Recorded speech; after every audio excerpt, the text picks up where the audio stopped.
terapéutica que el cáncer, pero también comentarles que, bueno, muchas veces el término de interacciones ha sido, o yo creo así, ¿no? Mal entendido. Eh, He tenido mucho interés en aclarar esta terminología, aunque sé que hay referencias que todos citamos, entre ellos normas oficiales mexicanas que tienen el término de interacciones farmacológicas y nos definen qué es esto. Yo he querido cuestionar si lo que realmente tenemos que poner en la mesa es un término como el efecto de la nutrición en la eficacia y la seguridad de la terapia farmacológica, ¿no? ¿Y por qué realmente es eso? Una terapia farmacológica no va a funcionar si no está en coadyuvancia o en sinergia con todo lo que tenga que ver con la alimentación y la nutrición, ¿no? Entonces, bueno, pues sin más, los iré llevando en este caminito, les decía. Lo primero que quiero mostrar, porque les decía, en esta visión a veces muy académica, es los conceptos más básicos desde la parte farmacéutica hasta la terapéutica, ¿no? Desde qué es un medicamento, cómo hay ciertos fenómenos básicos en farmacología, que es la farmacocinética y la farmacodinámica, cómo hay otros conceptos que tenemos que entender como indicación terapéutica, como el mismo seguimiento farmacoterapéutico, como reacciones adversas, ¿no? Muchas cosas que creo a veces son indispensables, primero plantear y comprender correctamente y luego, bueno, darles una aplicación. Entonces yo siempre pongo estas cuatro preguntas. Hay un libro muy emblemático que las muestra y es el libro de Farmacología y Nutrición de Editorial Panamericana, editado ya hace más de 10 años, pero que creo que es uno de los libros de referencia en nutrición y farmacología, ¿no? Ese libro, dentro del capítulo número 1, hace este cuestionamiento. ¿Tú crees que tienes el mejor medicamento para tu paciente? Bueno, el número 1, ¿existe? ¿No? Y a veces uno diría, pues claro que va a existir, pero ahí tenemos que entender que la industria farmacéutica no siempre genera lo que necesita el paciente, ¿no? Y el área en pediatría tal vez es un claro ejemplo de que no hay las formulaciones adecuadas. O incluso a veces la industria también dentro de sus presupuestos o dentro de sus lógicas, ¿no? Pues le apuesta a que puede lograr con una formulación, pues que el médico ingenie o proponga cosas que incluso no son correctas, como el hecho de modificar a lo mejor la presentación farmacéutica para recibir la dosis correcta, ¿no? Ahorita tocar ese término, pero es 100% farmacéutico. Las otras dos preguntas que ustedes pueden ver aquí son de algo farmacológico meramente, ¿no?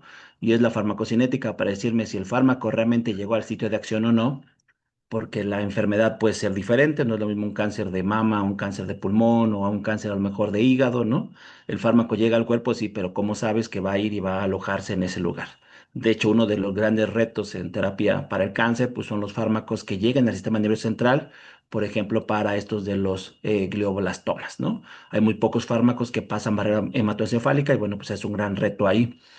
Otra pregunta, la farmacocinética me hace pensar si entiendo de la absorción, la distribución, el metabolismo y la misma eliminación del fármaco, ¿no? ¿Qué sucede con esa molécula estando en mi cuerpo? Ya no terapéuticamente, sino dentro de un proceso normal de paso por el cuerpo. Y lo último, pues es algo ya más terapéutico, donde les decía, veremos conceptos como qué es una reacción adversa, la misma indicación terapéutica o no. Cada uno de estos puntos los voy a desarrollar muy rápido, no me detengo demasiado en conceptos, pero con esta diapositiva espero que quede claro que cuando hablamos de un medicamento, pues es aquel producto que tiene un registro sanitario y que, bueno, se puede comercializar porque tiene una molécula terapéutica que le llamamos fármaco, ¿no? Aquí puse el caso de una molécula X, que puede ser ácido acetilsalicílico, pero con la idea de que ese fármaco, esa molécula activa es muy diversa, ¿no? Hay fármacos de origen natural. Aquí tenemos el caso de la vincristina, que por una vía metabólica de la planta, pues puede generar este subproducto, ¿no? Y el ser humano lo descubrió y lo purifica, y ahí el área de farmacognosia, por ejemplo, o de desarrollo de productos naturales, pues es clave. Ahora, también hay otro ramo de la obtención de fármacos, es la mera química farmacéutica. Aquí les pongo el caso de cisplatino. Ese platino se hace por modificaciones a la estructura química, agregándole ciertos grupos funcionales. Esto también es un área muy interesante en los últimos años. De hecho, el modelado molecular ha permitido entender que a veces el cambio de un solo grupo funcional, bueno, pues hace a la molécula más afín o más segura, ¿no? Y los más nuevos, pues son los famosos fármacos biotecnológicos. Les pongo el ejemplo de un anticuerpo monoclonal que nos demuestra que con biotecnología puedo obtener un gen, clonarlo en una célula y de ahí obtener una proteína que es terapéutica, ¿no? Entonces, los medicamentos al final son ese producto que podemos comercializar, pero que tienen una molécula activa. Y también hay una presentación que puede ser muy diversa, no es lo mismo una tableta, una cápsula, una suspensión, una emulsión, ¿no?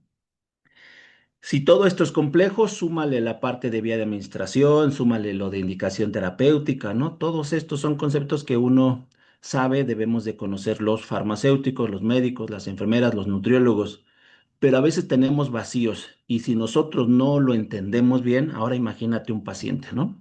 Entonces siempre pongo el caso de aspirina sin tener un conflicto de interés con el laboratorio, pero lo hago para recordarte que si tu paciente te dice consumo ácido acetil salicílico, ¿sabes cuál es la presentación que está consumiendo? Y eso que es uno de los medicamentos más comunes, ¿no?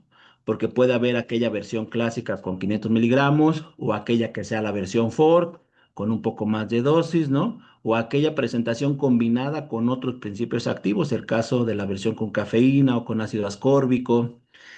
Y esto incluso me demuestra que hay otras formulaciones, no es lo mismo una tableta efervescente o una tableta clásica, pero la cereza del pastel en este ejemplo tan bonito es el caso de ácido acetil salicílico en 100 miligramos solamente, porque a esta dosis ya no es analgésico, ya no ayuda a lo mejor para controlar temperaturas, si lo ponemos así, aunque no es clave este AINES en eso, pero a 100 miligramos ácido acetil salicílico funciona como un antiagregante, un antiplaquetario, entonces le cambia completamente la parte de la indicación terapéutica. Si esto pasa con un medicamento que conocemos todos, ahora imagínate con un medicamento que casi no estamos en contacto con él, ¿no? Entonces, cuando el paciente ve en la prescripción un medicamento, hay que entender que hay que explicarle qué fármaco tiene, qué presentación tiene, qué dosis, qué forma farmacéutica y para qué está indicado claramente ese producto. Y te pongo entonces el reto ya no con un medicamento, sino con un fármaco, ¿no?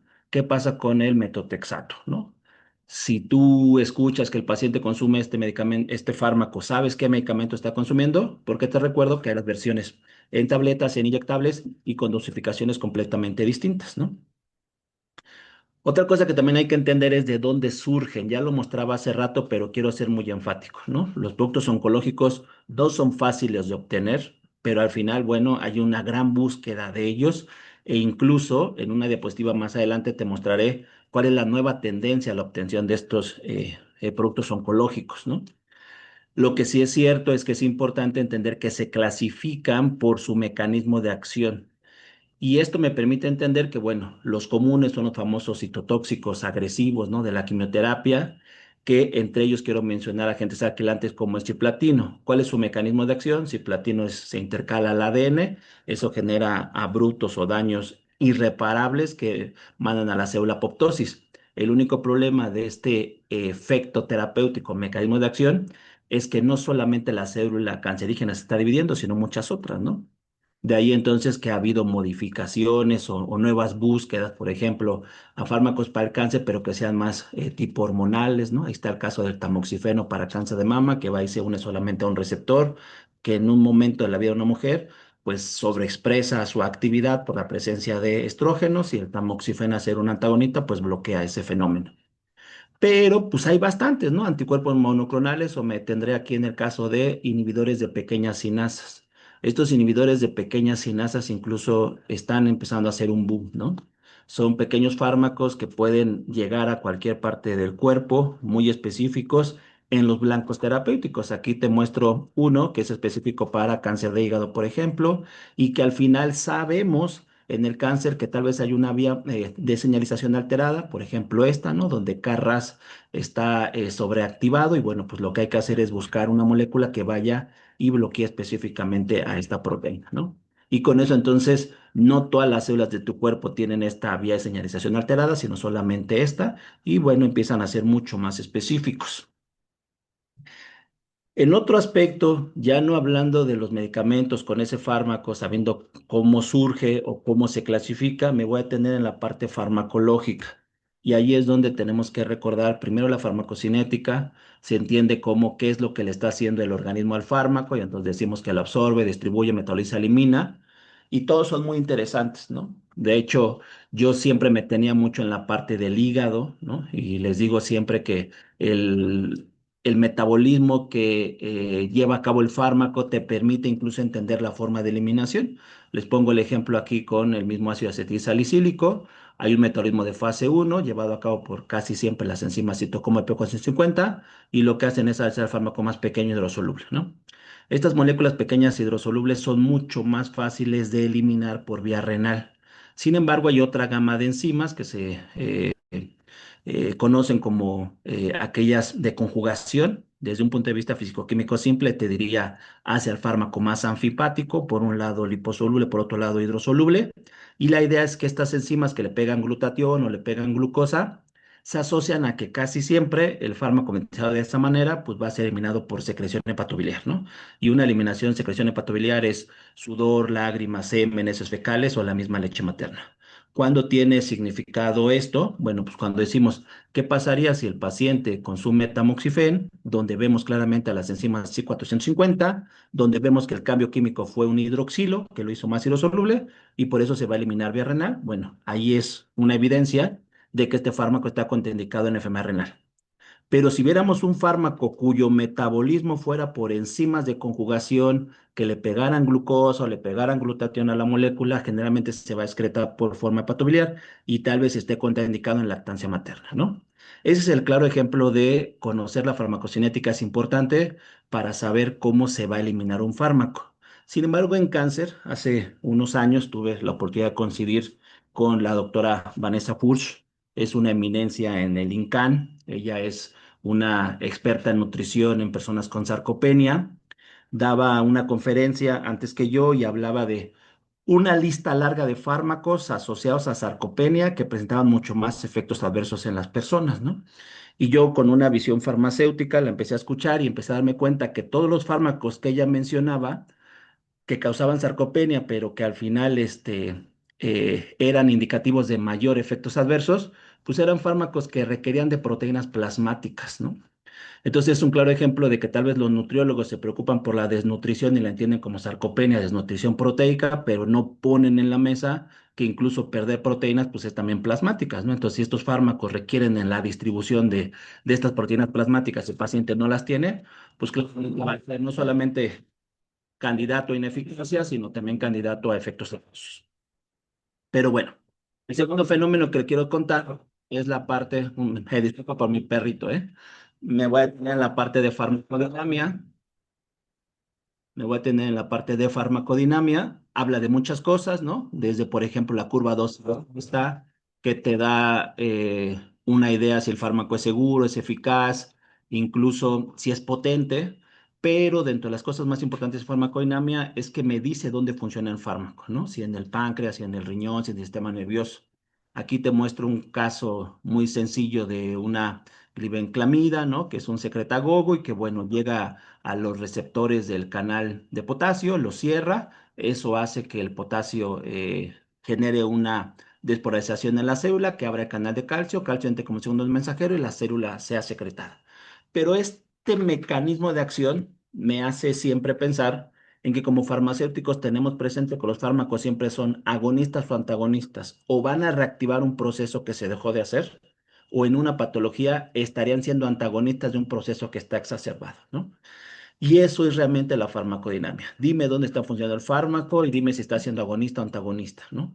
Y esto nos permite entonces entender, como les decía yo hace rato, cuando los clasificábamos los diferentes oncológicos, no es lo mismo un alquilante como el cisplatino, ¿no? Cuyo mecanismo de acción es inespecífico sobre el ADN y sobre las células que a lo mejor están proliferando exacerbadamente, a un inhibidor de sinasas como este llamado Sinitivib, ¿no? Que solamente va a ir sobre la alteración en Carras y va a bloquear la vía de señalización que es oncogénica.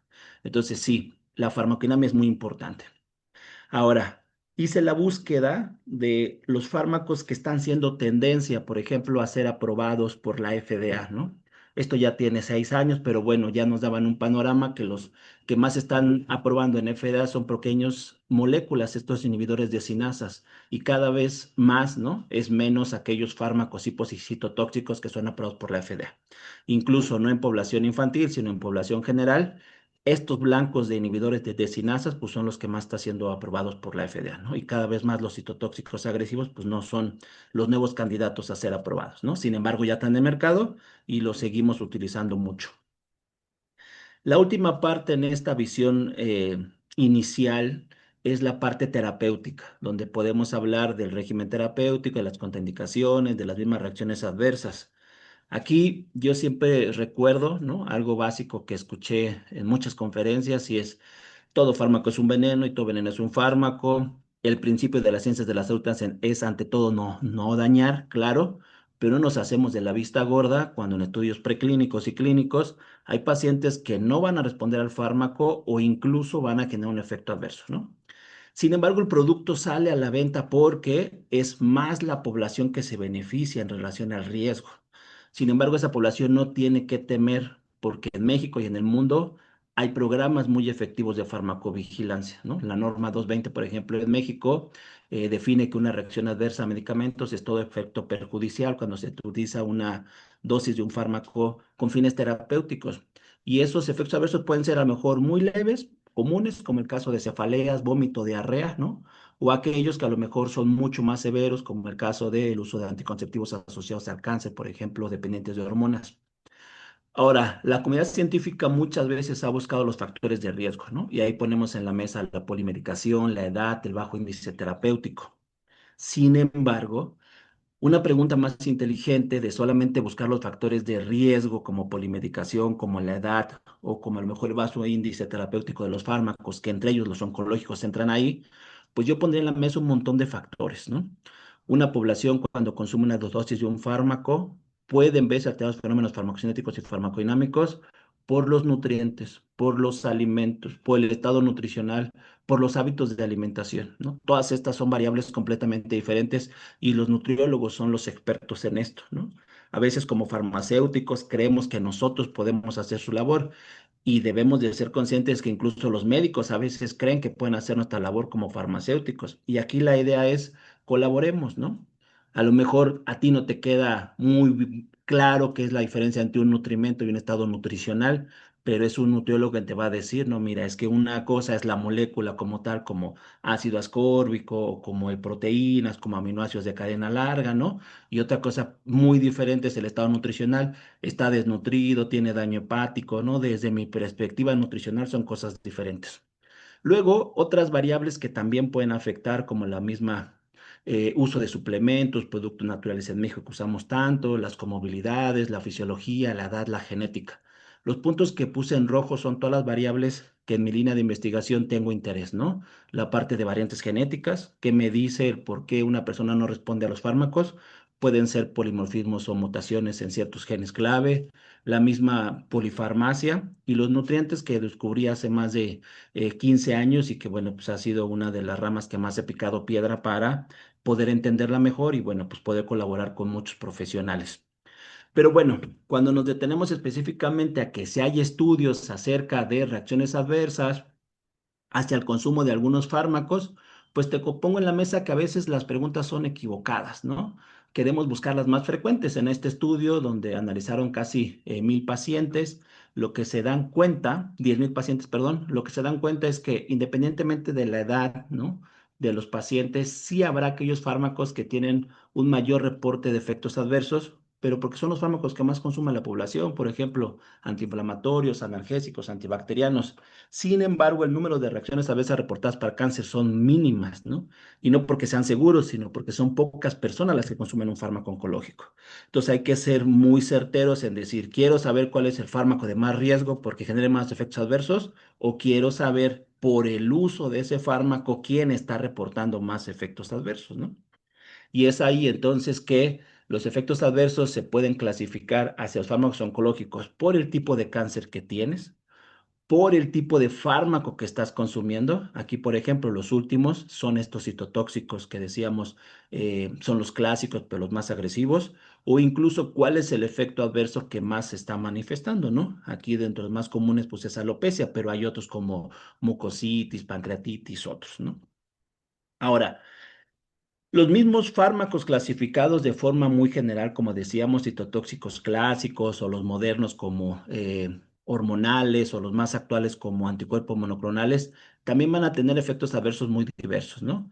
Si regreso a la parte de los citotóxicos clásicos como el ciplatino, pues está el caso de las náuseas, el vómito como lo más común, leve, ¿no? Pero también aquellos tardíos, muy severos como el caso de nefrotoxicidad, hepatotoxicidad, ¿no? ¿Qué es lo interesante? Que muchas veces las reacciones adversas de los productos oncológicos están muy asociadas a cuestiones gastrointestinales. Y claro que hay factores de riesgo que además pueden potenciar más, mucho más estas enfermedades gastrointestinales, ¿no? Como cuál puede ser si además la persona consume cierto tipo de alimentos, si tiene cierto tipo de actividad física o no, etcétera, lo pueden condicionar más. Dentro de una prevención, incluso mencionan que la forma de tratar efectos adversos para eh, el uso de fármacos oncológicos, pues puede ser, menciona algunos, dejar de consumir cafeína, productos lácteos, grasa, fibra, ¿no? Cítricos. Es más, comentan que tal vez es oportuno, ¿no? La ingesta variada de alimentos, pero incluso continua, ¿no? Es decir, durante varias veces al día debes estar consumiendo pequeñas porciones, ¿no? En nutrición te hablan de incluso las famosas colaciones, ¿no? Son el desayuno, comida y cena, pero haz diferentes colaciones y tal vez esto ayude a minimizar o a prevenir un poco estos efectos adversos. Sin embargo, desde ahí ya empezamos entonces a cuestionarnos. ¿La nutrición puede apoyar o es clave cuando se da una terapia farmacológica para cáncer? Este estudio en pediatría demostró que de las diferentes terapias que recibe una persona, niño para cáncer, ¿no? Como es la cirugía, la radioterapia, el caso de la misma quimioterapia, pues una de las variantes hacia efectos adversos más comunes es las interacciones entre fármacos y nutrientes. Es más, estadísticamente son más significativas que las mismas interacciones fármaco-fármaco, ¿no? Entonces, ahí podemos entender que son una de las variables mucho más comunes a posiblemente tener efectos adversos, pero no las estamos entendiendo bien, ¿no?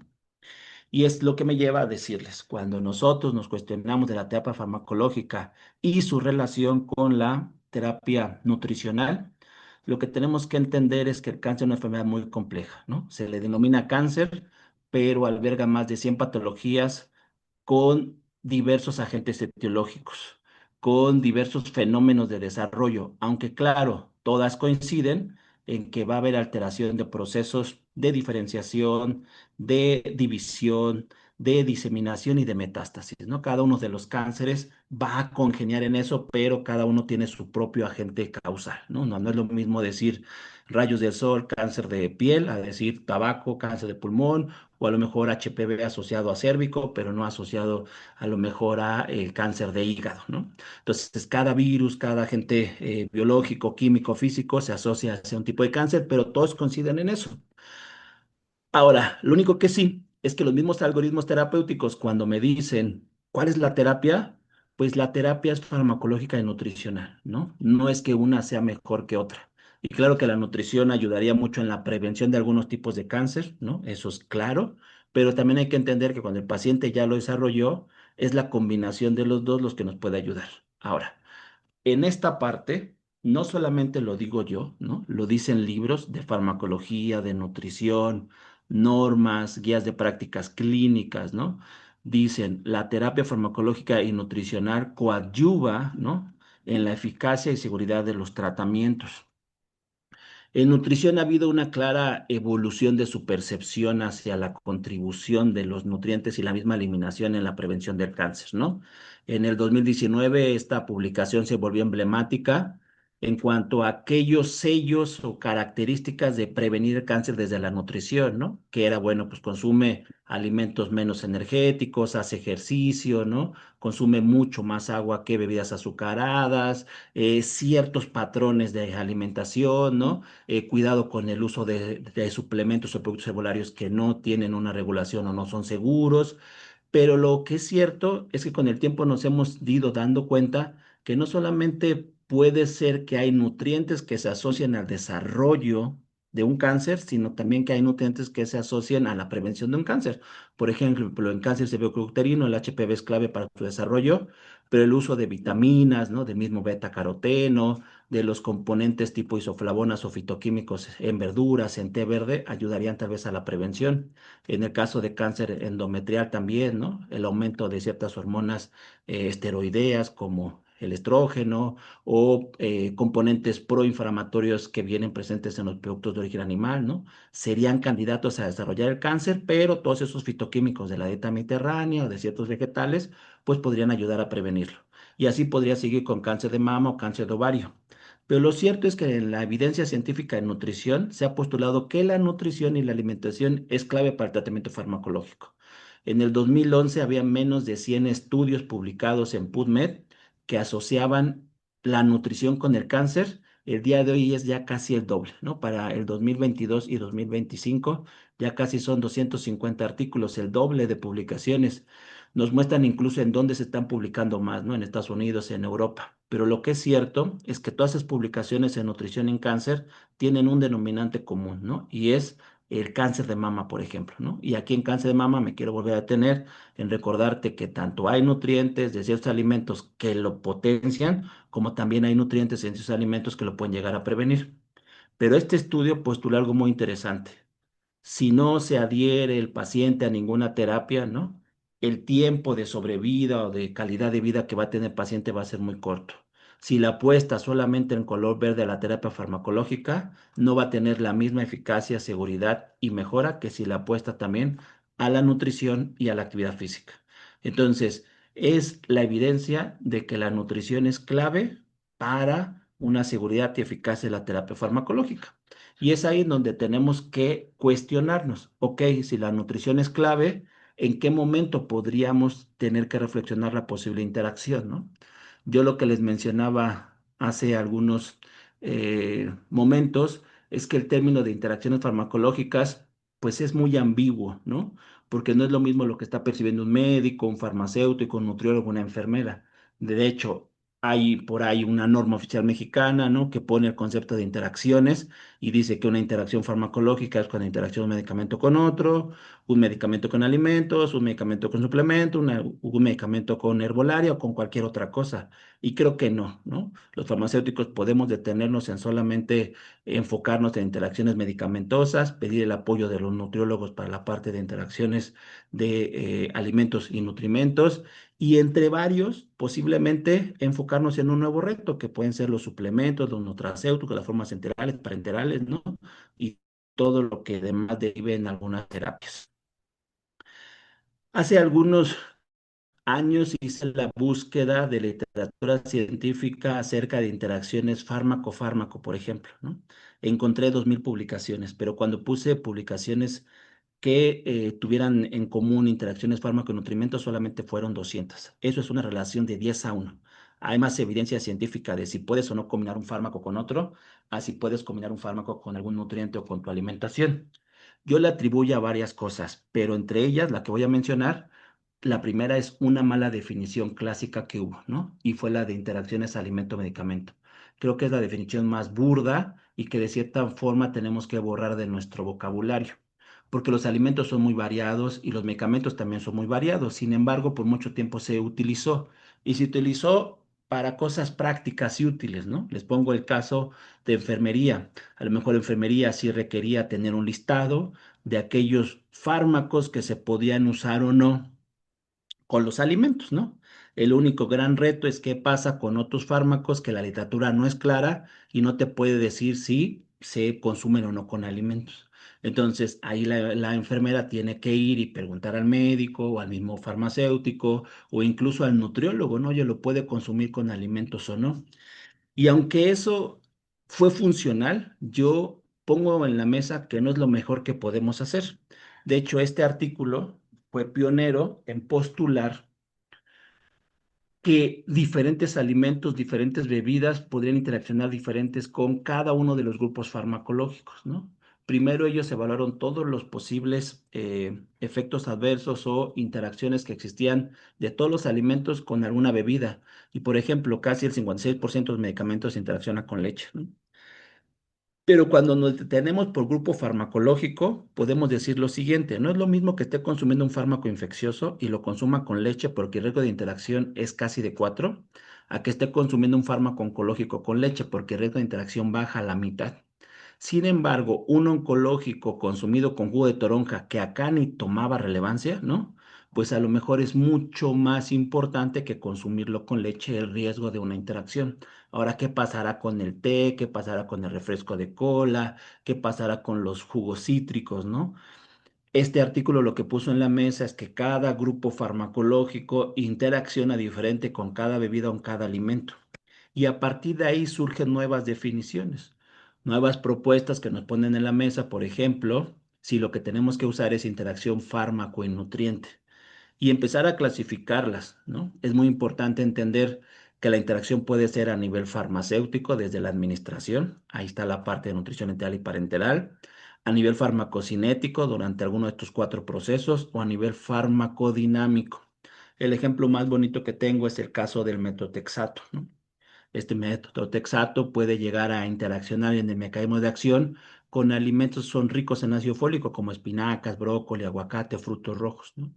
Al final los dos van a requerir de estos folatos y bueno, esto puede ser un mecanismo antagónico a la hora de ser eficaz el fármaco.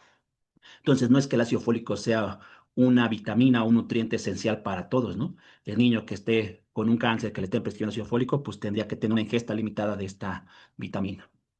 Ahora, enfermería también es clave, por ejemplo, en los procesos de la dosificación, ¿no? Aunque cada vez más en los hospitales están las famosas unidades de dosis unitaria, ¿no? Un ejemplo que alguna vez en enfermería, en alguna charla, tuve la oportunidad de escuchar de enfermeras y analizarlo mejor fue esto. Este oncológico llamado mercaptopurina en versión tabletas se llegaba a triturar para de esa manera, bueno, pues buscar en un paciente pediátrico la mejor forma de administrar, ¿no? Y las enfermeras te mencionaban sus métodos, ¿no? Lo que ellas entendían y decían, bueno, en una pequeña capsulita que la cubrimos con pan Bimbo, le metemos el polvito que sea la dosis que el niño requiere, ¿no? Pero hay veces que la mamá nos cuestiona si lo podía meter mejor a un jugo o a una bebida láctea, ¿no? Y ahí viene un punto importante, el punto de la característica fisicoquímica de la molécula, ¿no? Todo fármaco tiene un pK, un pH, ¿no? Me dice qué tan ácido, qué tan base es y qué le va a pasar en una solución que sea ácido base. Entonces puede llegar a ionizar si no lo pones en el lugar correcto. Por ahí hay una regla que dice ácido con ácido y base con base, ¿no? Lo ideal es agua, claro que lo ideal es agua, ¿no? Pero sí viene este cuestionamiento de si lo puedo usar o no lo puedo usar con otra cosa. Entonces, ahí que yo pondría en la mesa que hay muchas cosas que no estamos viendo, ¿no? Como que la paciente o el paciente pueden llegar a titular la tableta y eso no es correcto, pero si llega a ser, de que no entienden que la mejor forma de disolver un fármaco, pues que es con agua, pero que incluso hay otras variables, ¿no? Si tú colocas ese fármaco en leche, pues hay ciertas enzimas de la misma leche que puede llegar a metabolizar el fármaco. Entonces, bueno, hay muchas variables que están ahí y que hay que tener en cuenta durante la administración del mismo fármaco, ¿no? Sin embargo, también hay futuros, hay promesas, hay retos, hay deudas. Voy a empezar con la parte de las promesas y es el uso de base de datos. Cada vez más hay publicaciones que empiezan a poner en la mesa que las bases de datos son útiles para un screening preliminar, ¿no? Y hay aquellas que tienen costo, como el caso a lo mejor de Micromedia, que todos conocemos, o algunas sin costos, como el caso de Druban, con la misma base de datos de la FDA, ¿no? Independientemente de la que tú uses, te voy a poner un ejemplo práctico y sencillo. Si tuvieras a la mano tu celular, pues puedes abrir dux.com o Drubank, pones en la barra de búsqueda y pones el nombre de un fármaco. Voy a poner el caso de tamoxifen en una paciente que tenga cáncer de mama, sea negativo en el cuadro clínico para receptor de HER2, pero positivo para receptor de estrógenos, la prescripción por los algoritmos terapéuticos, pues es tamoxifeno, ¿no? ¿Cuál es el único problema? El único problema que tenemos que poner en la mesa es que muchas veces incluso hay publicidad errónea, ¿no? Los famosos influencers. La soya tiene isoflavonas que son clave en la prevención de ciertos cánceres dependientes de hormonas, claro que sí, pero drugs.com me advierte que una dieta rica en isoflavonas de la soya puede ser antagónica hacia el tamoxifeno, ¿no? Y este es un claro ejemplo de una interacción a nivel farmacodinamia, donde el mecanismo de acción de los dos se bloquea y se bloquea porque la estructura química es muy similar, la del tamoxifeno y la de las isoflavonas, y tienen como receptor en común al receptor de esteroides. Ahora, este artículo de revisión sistemática en el 2021 en mujeres de cáncer de mama demuestra que hay un alto consumo de diferentes suplementos alimenticios, ¿no? Donde en ellos podemos encontrar vitamina D, calcio, omegas, vitamina C, biotina, ácido fólico, etcétera. Entonces, hay un montón de nutrientes que tenemos que ir a analizar para ver si no están interaccionando con la terapia farmacológica de una mujer, en este caso con cáncer. Pero también recordemos que en cáncer de mama hay varias terapias. El segundo ejemplo que pongo es este paciente que está usando cisplatino, uso la barra de búsqueda para DRUBANK, me voy a la parte de interacciones con nutracéuticos y me pone esto, ¿no? Si tú consumes cisplatino con ácido fólico, debes de tener cuidado porque va a decrecer la excreción de este cisplatino, ¿no? Pero si lo consumes, por ejemplo, con cianobalina, tienes que tener cuidado porque va a decrecer por la eficacia terapéutica. Entonces, de un lado estás viendo una interacción entre lo que sería el fármaco sobre el nutriente y en otro caso estás viendo interacción del fármaco, del nutriente, perdón, sobre el fármaco. Incluso en una es un efecto adverso y en una es sin eficacia terapéutica, ¿no? Y finalmente el otro reto que tenemos pues es la herbolaria famosa, ¿no? Hay que tener en cuenta que pues un producto natural tiene un montón de moléculas que puede tener un efecto tóxico si se combina con el fármaco o incluso una ineficacia terapéutica. Hay mucha literatura, ¿no? Que te demuestra que sí es cierto, cada vez más los productos herbolarios se están postulando por contener fitoquímicos que sean benéficos, pero podrían llegar a interaccionar. Esta publicación es un tipo enciclopedia, ¿no? De todos los tipos de suplementos o de productos herbolarios, de cómo podrían llegar a interaccionar con algunos fármacos, ¿no? En la gran mayoría, casi siempre son a nivel farmacocinético, pero bueno, pues es al menos una búsqueda rápida que alguien pueda hacer. Sin embargo, las bases de datos están ahí.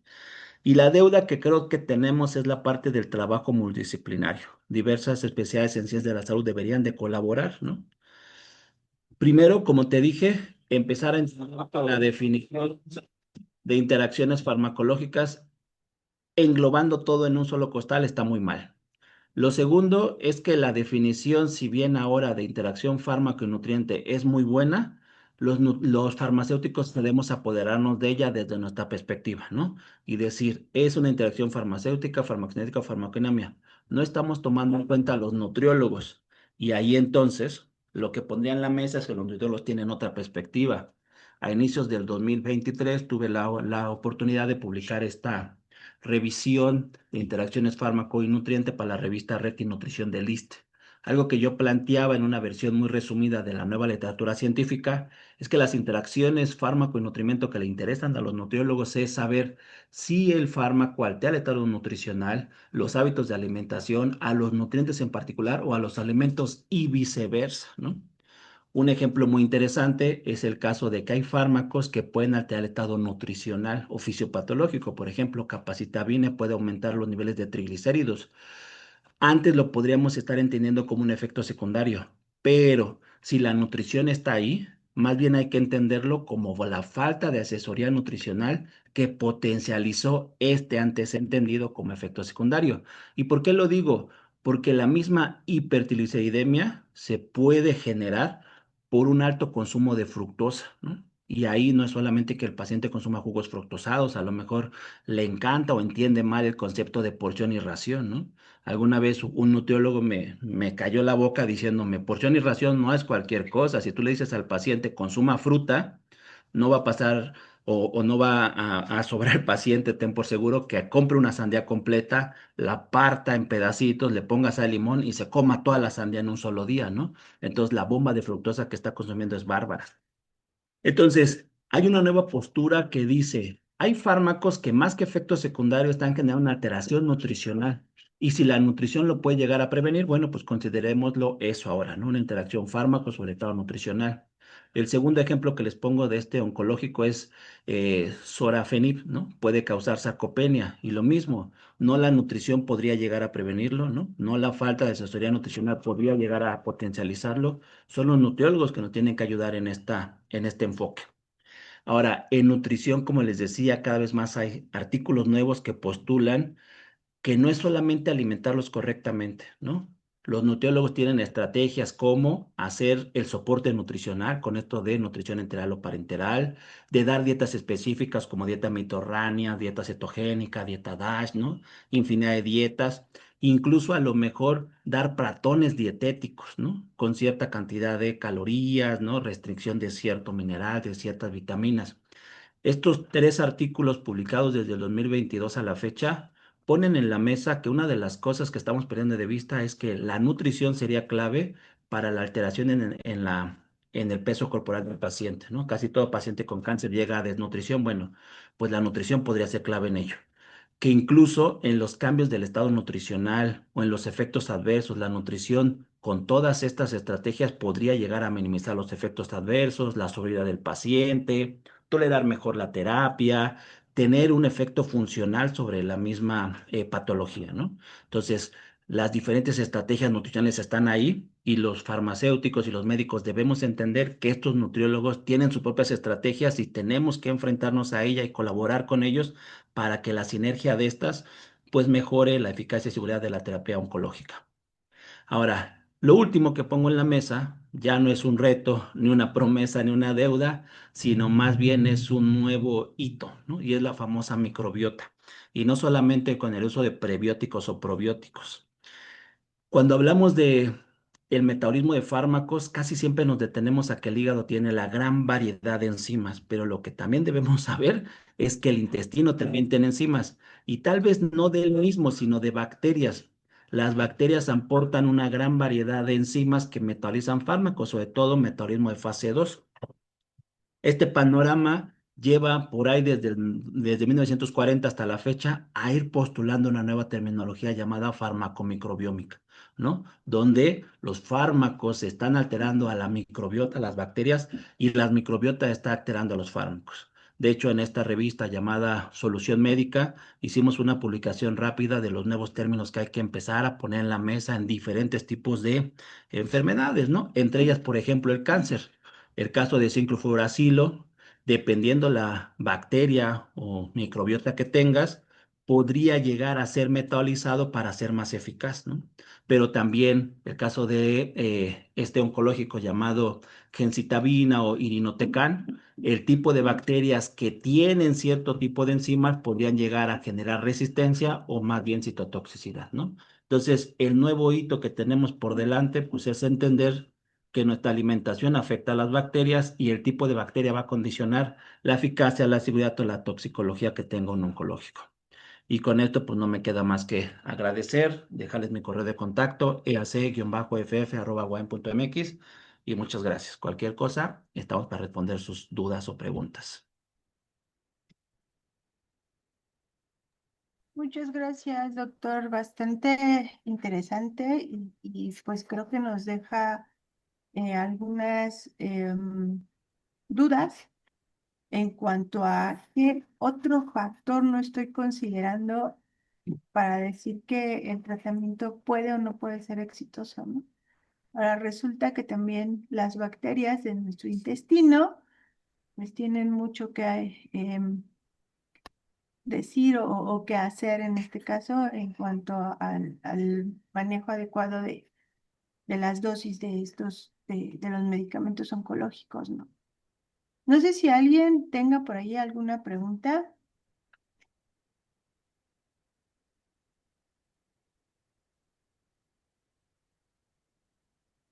¿Nadie? Lo que se van animando, bueno, pues comentarles. En cuestión de los protocolos para cáncer, ¿no? Yo estoy seguro que los mismos farmacéuticos hacemos una gran labor con la famosa idoneidad de la prescripción, ¿no? El seguimiento farmacoterapéutico, de si los oncológicos que están usando no son los correctos, pero no dudemos en sumar a un nutriólogo, ¿no? Porque ellos tienen otra percepción de cosas que nosotros no entendemos, ¿no? A lo mejor es una idea muy sencilla decir, sí, yo le puedo preguntar si consume vitamina K o no. No, claro, pero no tiene los instrumentos. Y un nutriólogo sí tiene los instrumentos para saber cuál es la ingesta real de vitamina K que tiene, ¿no? O a lo mejor de estar haciendo la prevención con la incorporación de alguna dieta muy particular de ciertos efectos adversos. Entonces, yo creo que los farmacéuticos también a veces somos egoístas en decir, yo puedo hacer todo. No, no puedes hacer todo, ¿no? Como los médicos también, no, yo no puedo hacer todo. No, no, créame que yo como farmacéutico le puedo ayudar, ¿no? Y siempre digo, al médico nunca se le va a quitar la loable labor de diagnosticar y prescribir, ¿no? Y los otros profesionales lo que hacemos es un acompañamiento, ¿sí? Desde la enfermera, desde el nutriólogo, desde el farmacéutico, para que esa prescripción que él hizo de un diagnóstico certero, pues tenga la eficacia que estamos buscando. Sí, que yo sí quiero comentar algo. Muchísima razón en lo que dices, mi estimado Eric. Muy brillante tu ponencia. Muy breve, se nos hizo muy breve, pero muy nutritiva.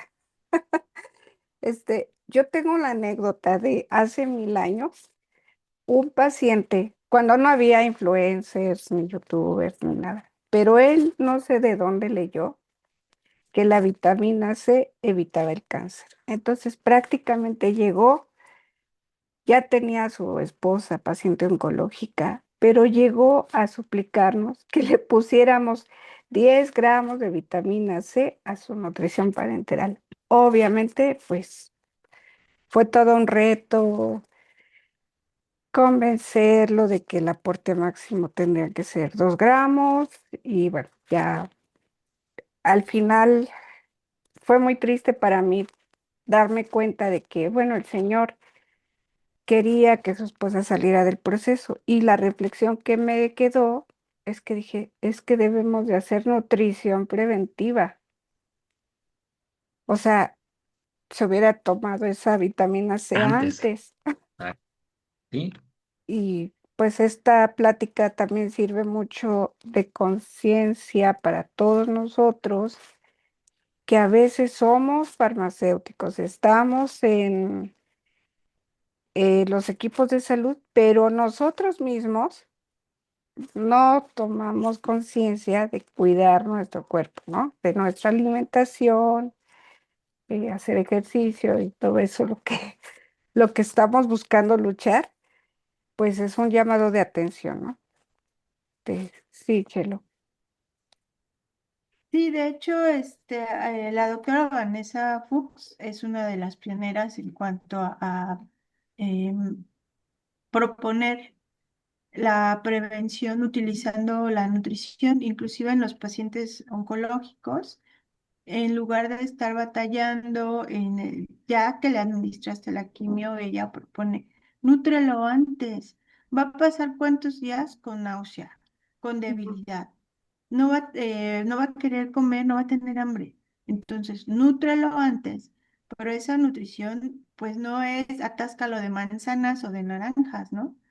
Dale los nutrientes que requiere por la vía endovenosa, cosa que otra parte de los nutriólogos van a decir, pero ¿cómo? Si le funciona el tracto digestivo, que lo use, estimúlalo y úsalo. A ver, momento, esta es una nutrición complementaria para que mi paciente no se deplete y pueda soportar mejor los medicamentos oncológicos. Inclusive hay publicaciones que nos sugieren pues que tiene mejor calidad de vida, ¿no? Al hacer el uso de la nutrición parenteral de manera temprana. No, sí, hay muchas cosas que debemos aprender y como bien dice el doctor Eric, no somos todólogos. Yo por eso ni siquiera me atreví a dirigir esta sesión. Y que mejor alguien que le encanta la nutrición, que sabe mucho de nutrición, para poder platicar más con el doctor Eric, ¿no? Pero bueno, sí debemos de formar equipos multidisciplinarios. Ustedes dos son ejemplo de eso, de que se integran en equipos en las asociaciones también que tienen en su haber, pues, nutriólogos, farmacéuticos, médicos, y bueno, para hacer un tratamiento más integral, ¿vale?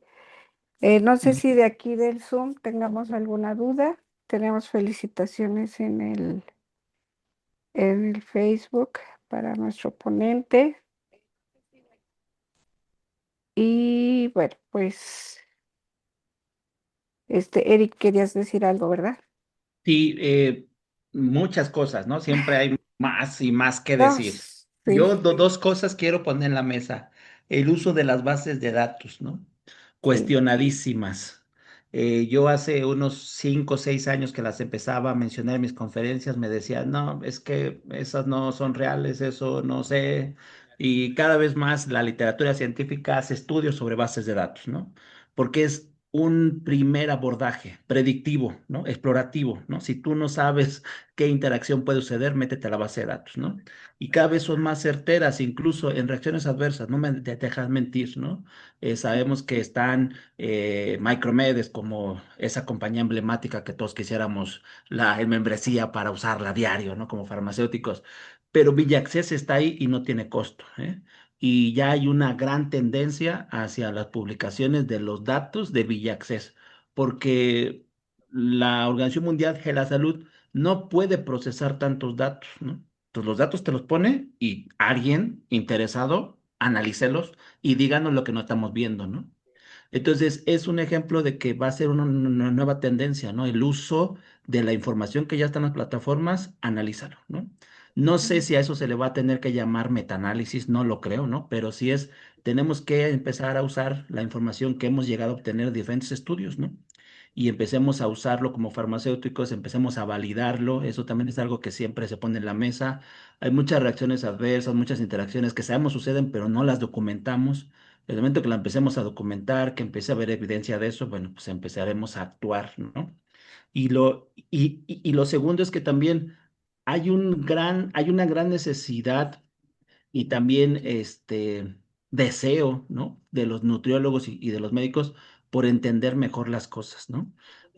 Claro que hay muchas vitaminas y minerales y fitoquímicos que previenen algunos cánceres que podrían ser sinérgicos en la terapia, pero incluso la integración de la comprensión de que cada cáncer es diferente, pues te lleva a entender que, oye, ¿quieres usar vitamina C para prevención de cáncer? Bueno, sí, pero como un antioxidante tal vez, ¿no? Pero Ujú. no todos los cánceres son en relación a procesos donde haya radicales libres, ¿no? Entonces, si es un cáncer por un virus, no te sirve un antioxidante, ¿no? Entonces, sí que Correcto. la comprensión de la enfermedad me pueden decir el por qué uso un fármaco, el por qué uso un nutriente, ¿no? El por qué pueden llegar a interaccionar. Y no lo va a poder hacer un solo grupo de profesionales, ¿no? Sino es la sinergia de varios opinando y enfrentándonos a ese problema desde cada uno su expertise. Muy bien. Y también dejaste un tema que está bien de moda, pero bueno, yo me considero neófita en el tema, lo de la microbiota. ¿Qué Sí, te no, eso parece ya está yo. que en el curso la ahondemos mucho más? Porque Mucho les más a quiero detalle, decir claro. que el maestro Eric, te digo maestro, doctor, pero yo, y luego te hablo de tú, pero bueno, Eric nos va a hacer una muy buena clase sobre nutrición en cáncer en nuestro curso de Fundamentos de la Farmacia Oncológica. Y entonces, ay, pues sí, pedirte que nos apoyes con ese tema de la microbiota porque pues luego tenemos dudas qué recomendarle en la educación al paciente, ¿no? Te pregunta y dices, "Uy, ¿qué le digo? Sí, si hay tanta información, pero a la Sí, vez yo no sé qué tan científica sea, ¿no? O sea, porque yo ahorita no me he metido científicamente a ver, sino que la información que tengo es a nivel de toda la gente que vemos redes sociales y podcasts de nutrición y escuchamos, y dices, bueno, pues todo es bueno y todo es malo, ¿qué vamos a decirle al paciente, no? sí. Sí, ¿no? Ese es un gran reto, pero bueno, colaborando yo estoy seguro que cada uno nos hará reflexionar, ¿no? Lo que no estamos viendo el otro. ¿no? Y eso es lo enriquecedor al final. Correcto. Pues si no hay más dudas, pues queremos agradecer a nuestro excelente ponente, a Consuelo por dirigir la sesión. Muchas gracias. Y pues seguirlos invitando a que se conecten, pues ya sea en vivo. Y si no, pues les mandamos a su correo las ligas de las sesiones, las grabaciones y síganse registrando. Recuerden que a fin de año vamos a hacer su constancia de formación a los que acrediten el haber presenciado el 80% de las sesiones para hacerlo más justo, ¿verdad? O sea, soy miembro de AMEFO, pero no quiere decir que por eso pues ya tengo todo el conocimiento, ¿no? Sino que estamos participando en este tipo de actividades y bueno, pues invitarlos a la siguiente sesión que va a ser un poco más de proceso. Ay, Ángel, adelante, Ángel Mijares. Hola, buenas noches. Disculpe, nada más quería corroborar qué base de datos o artículos son un poquito más disponibles para poder checar esas interacciones fármaco-alimento en tema oncológico. ¿Existe algo bueno, algo específico como tal para No, esa, o en sea, cuanto al... mira, en lo bueno, o sea, lo que cualquiera diría es usa Micromedex, ¿no? Sí, sí, Rápido, sí. pero no todos tenemos el acceso a ella, ¿no? Entonces, a mí me gusta mucho combinar Drugs y DrugBank, ¿no? Te Ujú, dan un panorama inicial básico y puedes poner cualquier fármaco, el que tú quieras. Y entonces te va diciendo lo que existe acerca de ellos, ¿no? Desde si puedes tomarlo leche con agua o no, bueno, con alimentos o no, que es muy sencillo, pero ujú. incluso hasta te va diciendo la parte de con qué nutrimentos en particular o con qué fitoquímico en particular, con qué producto herbolario y un apartado que no se entiende bien porque cada quien lo enfoca con lo que entiende, es el hecho de que un fármaco genere una potencial enfermedad. Ya no lo veamos solamente como un efecto adverso, veamos si puede ser catalogado, según la nueva terminología, como una alteración del estado nutricional, ¿no? Y les ponía yo el ejemplo de estos fármacos que generan sarcopenia o hipertrigliceridemia, ¿no? O sea, ¿por qué te elevan los triglicéridos? ¿Por qué pierdes masa muscular o proteica, ¿no? Solamente por el fármaco, ¿no será que faltó la asesoría nutricional? Yo, el mejor ejemplo que he encontrado y que cuando lo menciono ya los médicos como que modifican el gesto, ¿no? Es lo de los AINES. O sea, los AINES es una hermosura, porque tú les tienes que decir, ok, uno de los efectos adversos más comunes para los AINES es sangrado gástrico. Sí, ok. Y entonces, si no lo manda al departamento de nutrición, usted lo que va a acabar haciendo como médico es haciendo una cascada de prescripción. Le va a dar un protector de mucosa, un inhibidor de la bomba de protones, es decir, va a darle más medicamentos, atentando contra lo que dice la Organización Mundial de la Salud, que es el uso correcto y racional de medicamentos. No lo requiere, pero según usted los va a proteger. ¿Por qué no lo mandó a nutrición? Porque hay alimentos como los cítricos, como las grasas, como los condimentados que generan sangrado gástrico, ¿no? Entonces es el mejor ejemplo de que los fármacos sí generan un potencial efecto adverso, mejor entendido como una alteración del estado nutricional si no hay asesoría nutricional, ¿no? Y entonces eso es lo que más me ha servido para decir, no demos más medicamentos, apostémosle a la nutrición. Primero ella, y si no funciona, ahora sí ya, dale y prescríbele todo lo que requiera, ¿no? Pero estamos actuando mal pensando en el que los efectos adversos se previenen con más medicamentos o se contrarrestan con más medicamentos, no, se contrarrestan con una terapia integradora, ¿no? De muchas otras expertos. Ok, Muy bien. muchas gracias. Yo otra anécdota, otro recuerdo. Había un oncólogo muy hermoso que lo amé tanto a mi oncólogo, el doctor Víctor Lira. Él les decía a los pacientes, ¿qué puedo comer, doctor, entre las quimios? Ay, pues mira, tienes que comer de todo lo que se te antoje, poquito, cocido, asado, todo ese rollo.